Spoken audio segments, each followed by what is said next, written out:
first. So joining me now to break down these numbers is Doug Butler from Rockland Trust. Doug, good morning. Good morning, Melody. How are you? I'm doing well, thanks. Thank you for joining us this morning, because I think we just want to get the base of what these numbers tell us. So let's start with that. When you look at these numbers, 4.9%, 150,000 jobs, what do you think right off the bat?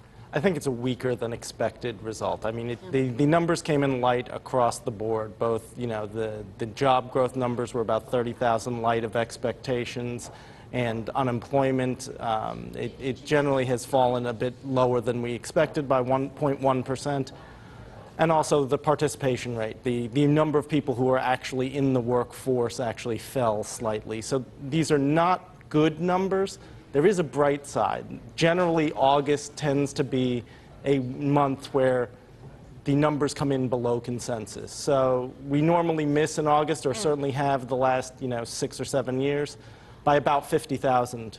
So we only missed by 30,000 this year. Okay, so that's one way to look at the cup half full, right? Yep. Okay, so let's talk about what this means in terms of interest rates, because Fed policymakers at this point are split on whether to raise rates or to hold off on that decision. What do you think these numbers, based on these numbers, what do you think Fed policymakers will do? I mean, I think the odds of a rate increase in September have fallen dramatically with these numbers. They probably got cut in half. What was maybe a 25% chance now is probably a 10 or 15% chance that it happens in September. Now, do I think that the numbers will come back? Possibly. And also, I do think there's still a good chance that the Fed raises interest rates a quarter of a point before the end of the year. And that's probably a 50, 60% chance. I mean, they've raised rates once in the last year, I believe, last December from its near zero level, correct? Right. Yeah, so, okay, we'll look forward to that. Now, let's talk about the fact that we are in the middle of a presidential election, right? Yeah. So this is the latest huge chunk of important economic data, and certainly this will be a flashpoint in the election and in the debate that's coming, right, between Clinton and Trump.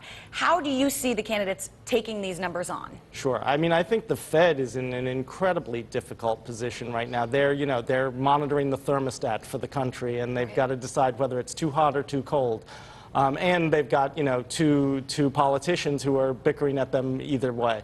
The Clinton campaign will take this as, job growth is still happening. It's still 150,000 new jobs. It's still, things are still on the upswing in the economy. Trump will point to the miss of, like, look, we thought we were getting 180 and we got only 150. Things are getting worse. I mean, that's the narrative they're going to play out. I don't think these jobs numbers will have anywhere near the impact on the election that the debates and everything else will going forward, but I think it still plays into each side will spin this to the best of their ability. As they always do, right? All politicians, no matter what side of the aisle, that's kind of their job. All right. Doug Butler from Rockland Trust, thank you so much. And we should mention, too, that first presidential debate comes just days after the Fed meets in September. It'll be fun. All right. Thanks so much for coming in, Doug. Melanie. Great to see you.